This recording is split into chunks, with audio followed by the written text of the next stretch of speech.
Oke teman-teman, pagi ini kita berada di Banda Aceh.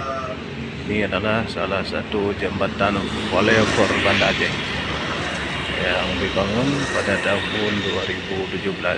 Ya teman-teman, inilah kondisi di Aceh, dan jalan ini tembus menuju ke Aceh Timur dan ke Lambaru Cafe. Ya.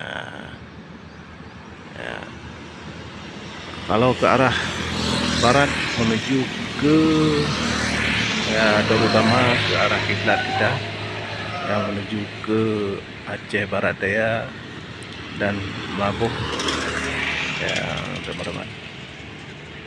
Nah, kondisi pagi ini tanggal 20 Mei 2026. Ya teman-teman, karena kondisi di Banda Aceh. Oke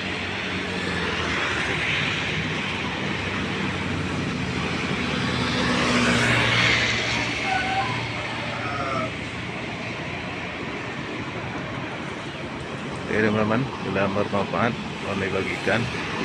Assalamualaikum warahmatullahi wabarakatuh.